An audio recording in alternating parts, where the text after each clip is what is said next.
السلام عليكم، كي دايرين؟ نتمنى تكونوا بخير وما ناقصكم حتى خير. قصة اليوم مختلفة شوية، فيها بزاف ديال الغموض وتفاصيل كتخلي الأنفاس ديالكم تحبس. وبلا ما نطول عليكم خليكم معايا ويلا نبداو الحكاية. أطوار قصتنا اليوم غتسافر بينا لمدينة تمارا، وبالضبط في شهر جوج من عام 2014.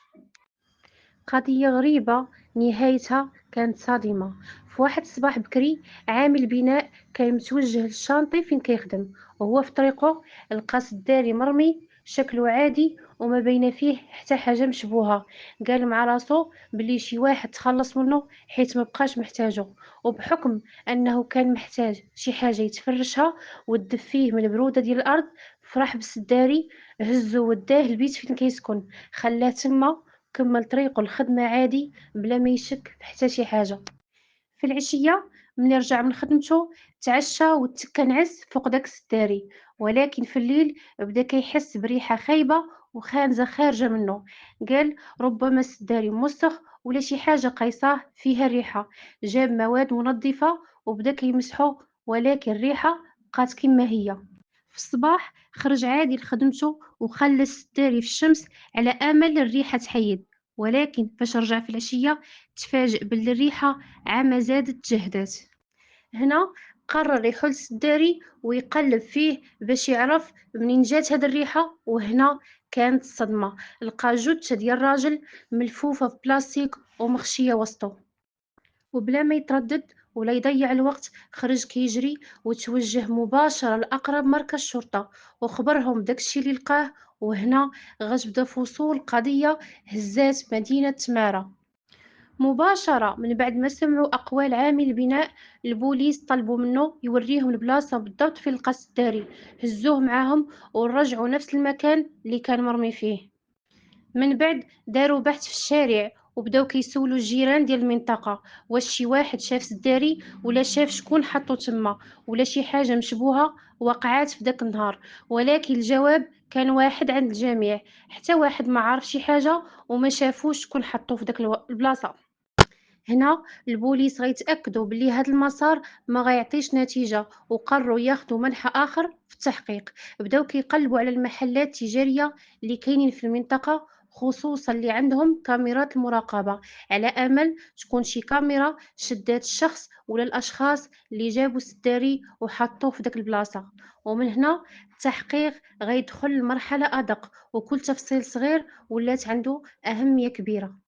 وفعلا البوليس لقاو محل تجاري عنده كاميرا، واخا كان بعيد شوية على البلاصة، ولكن على الأقل غيقدروا يعرفوا واش اللي حطوا السداري شخص ولا مجموعة من الأشخاص. طلبوا من المحل يوريهم تسجيلات، وفي داك الفيديو بان ليهم تريبورتور فيه جوج ديال الرجال، واحد فيهم كان سيق ووقف شويه بعيد، ونزلوا بجوج وتعاونوا هبطوا السداري من الموتور وحطوه في الارض.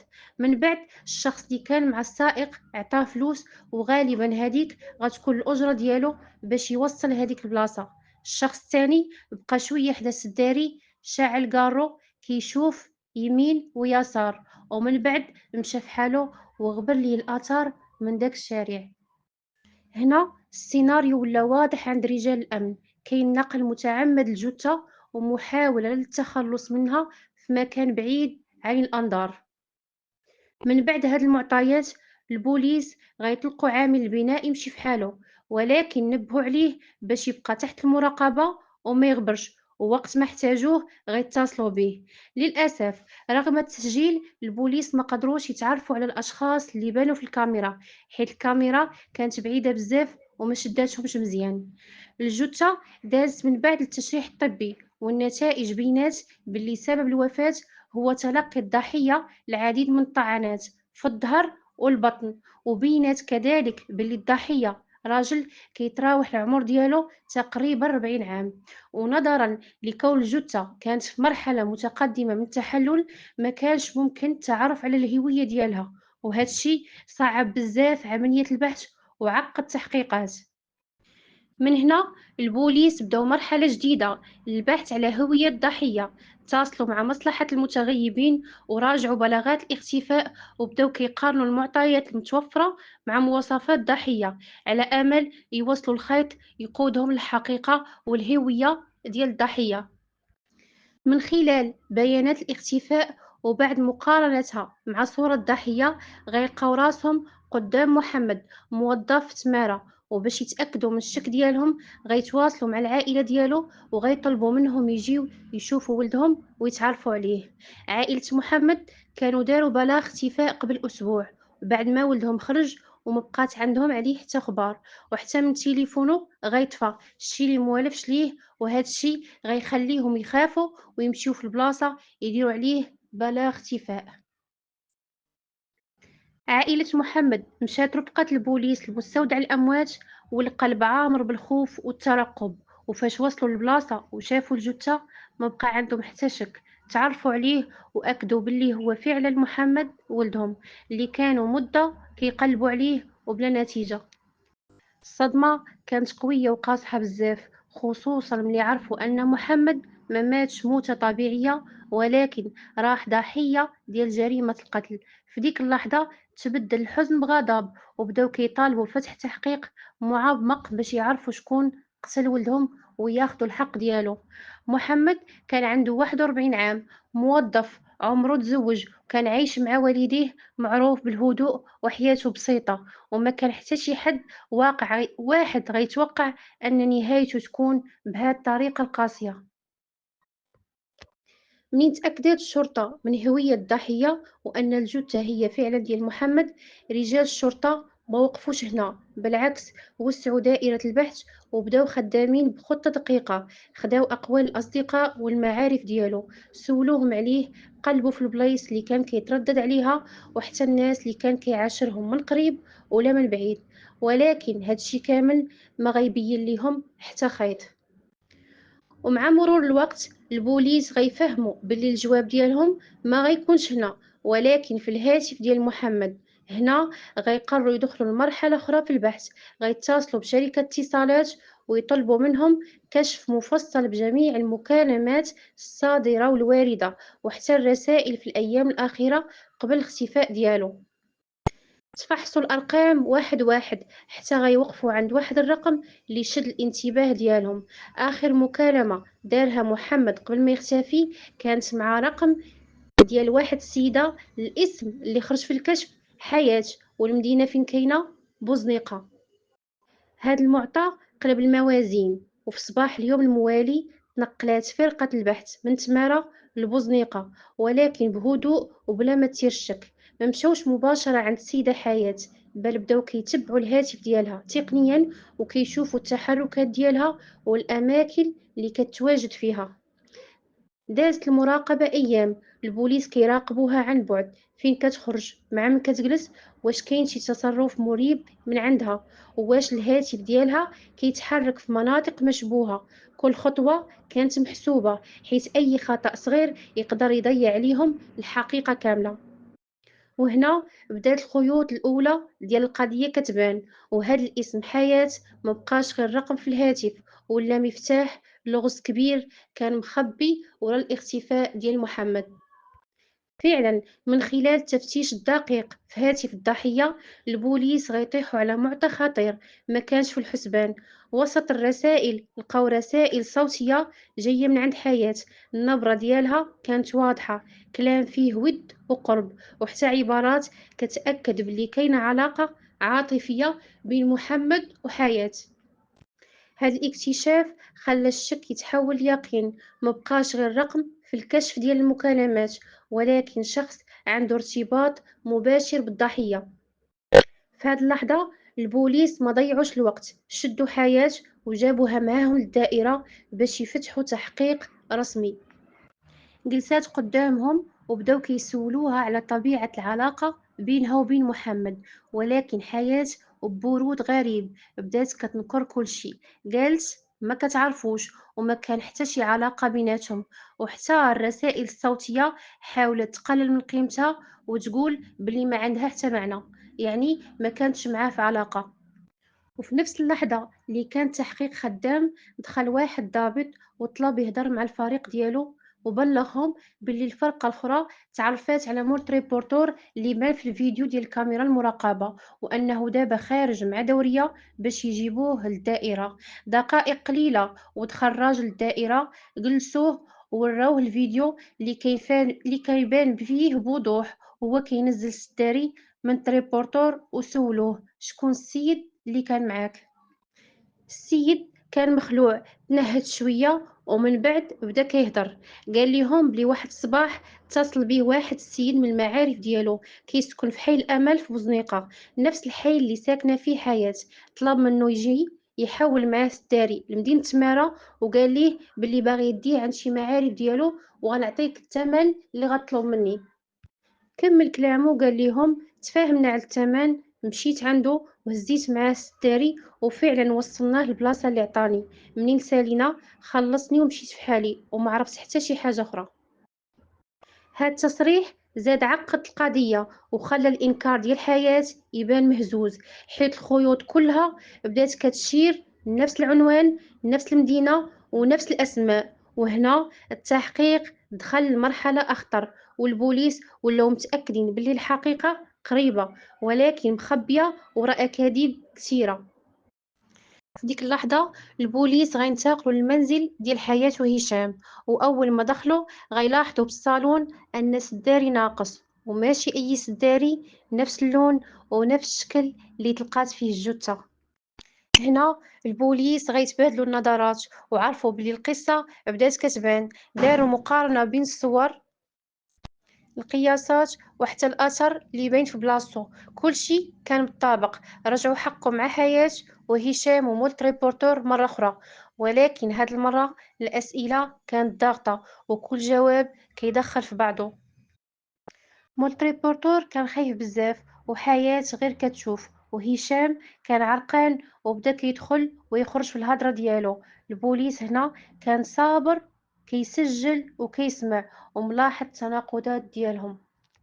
قبل ما نغوصوا في التفاصيل ونكمل لكم أحداث القصة، خلوني نعرفكم على حياة ونوع العلاقة اللي كانت كتجمع بهشام. حياة من مواليد السبعينات، قرات وكبرات في الرباط، كانت عندها إجازة في اللغة الفرنسية وكتخدم أستاذة في مدرسة خاصة، مزوجة براجل قدها في العمر. كانت حياتهم الزوجية عادية في الأول، حتى جا واحد النهار ولات المشاكل كتكبر وما بقاوش مفاهمين، وكل واحد كيلغي بلغاه. في وسط هاد التوتر تعرفت حياة على هشام اللي كان كيقري معاها في نفس المدرسة. التقارب كان ساهل والكلام بيناتهم ولا كيطوال حتى دخلوا في علاقة محرمة، ومع الوقت ولات حياة ما قادراش تعيش بلا بيه، وقررت تهرب هي وياه لبوزنيقة وهي مازال في العصمة ديال راجل آخر وما طلقاتش منه. مشاو لبوزنيقة، كراو دار، حاولت حياة تقلب على خدمة ولكن بلا نتيجة.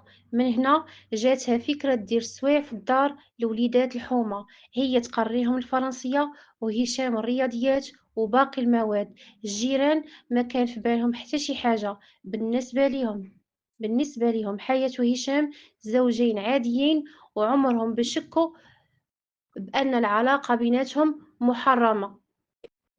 مع مرور الوقت بدات الأمور المادية كتأزم، الكرا، المصروف والحياة اليومية، كل شي ولا عندهم تقيل. ومول الكرا عطاهم إنذار أخير، إما يخلصوا ولا يخرجوا. هنا الشيطان غادي يبدا يلعب بعقل حياة ويزرع عندها فكرة شيطانية، خاصة تلقى شي ضحية تنصب عليه وتخرج راسها من هاد الأزمة الخانقة. ما ترددش ومشات تفاهمت مع هشام اللي كان موافق بلا ما يتردد، حيت بالنسبة ليه أهم حاجة هي حياة تصرف عليه وتكون هي اللي شادة المسؤولية كاملة. وبالفعل القدر غادي يطيح حياة في طريق محمد، ضحية هاد القصة. من اللحظة الأولى اللي تعارفوا فيها محمد وحياة ما حشمش منها، وخا عرفها مزوجة ومع ذلك طلب منها أشياء محرمة. كان واضح معاها وقال ليها ما غنعطيك حتى سنتيم بلا مقابل. حياة وافقات بلا ما تردد. أصلا الخيانة ولات عندها حاجة عادية، حيت سبق ليها خانت راجلها مع هشام وما بقى عندها لا خوف ولا ضمير. وملي تبين ليها أن محمد لاباس عليه وفلوسو كتيرة. هنا الشيطان غيوسوس ليها كتر وكتر، وغتجيها خطة جهنمية. رجعت عند هشام وتفاهمت معاه أنهم يبتزوا محمد وينصبوا ليه فخ، وغيديروا مسرحية محبوكة باش ينصبوا على محمد. عرضات عليه حياة لدارها وقالت ليه أن راجلها سافر للرباط وما غيجيش في داك النهار. غير دخل بشوية حتى غيتفاجئ بدخول هشام اللي يمثل عليه دور راجلها اللي شاف الخيانة بعينيه. بدا كيسب ويضرب في محمد غيقاومو وغيدخل معاه في مضاربة، وبقى كيطلب السماحة وكيقول ليه أنا غلطت وما كنتش عارف باللي حياة مزوجة. هنا هشام غيبدل الأسلوب ويطلب من محمد يعطيه الكارت كيشي والكود باش يخرج مبلغ مالي مقابل يخليه يمشي في حاله وما يفضحوش. محمد وهو خايف ومخلوع وافق، ولكن فاش دار اللي طلبوا منه بدا كيحس باللي شي حاجة ما راكباش. فهم باللي راه غير كان لعبة متفقين عليها. ملي بغى يهرب غير بغى يلوح الخطوة حتى حياة شدات العصا ضربات ضربة قوية في راسو وطيحاتو للأرض. وهشام بلا رحمة جاب موس وبدا كيطعن فيه من ظهره وكرشو طعنات متتالية حتى سالات الأنفاس ديالو ومات في بلاصتو. من بعد جلسوا شوية حاولوا يستوعبوا أشنو داروا، وبداو كينقيو مسرح الجريمة ويفكروا كيفاش غيتخلصوا من الجثة بلا ما يتفضحوا. وهنا جاتهم فكرة شيطانية، يحلوا السداري يفرغوا النص ديالو، يلفوا محمد في بلاستيكة ويخشيو في الداخل منه، ومن بعد يعاودوا يخيطوه بإحكام. بعد الاعتراف ديالهم تم اعتقال المتهمين بجوج، وخدات المسطرة القانونية المجرى ديالها. حياة غيتحكم عليها بالمؤبد بتهمة القتل عمد مع سبق الإصرار والترصد، وزيد عليها تهمة الخيانة الزوجية. أما هشام فتحكم عليه حتى هو بالمؤبد بنفس التهم، القتل عمد مع سبق الإصرار والترصد والخيانة الزوجية. مولت ريبورتر رغم أنه ما كانش عارف شنو كينقل تحكم عليه بسنة حبسية نافذة بتهمة المساعدة على التخلص من جثة. وهنا غتسد فصول ديال هاد القضية اللي بدات بخيانة وتسالات بجريمة بشعة. هنا غتسالي قصتنا ديال اليوم. نشوفكم في قصة جديدة وخليت لكم الراحة. السلام عليكم.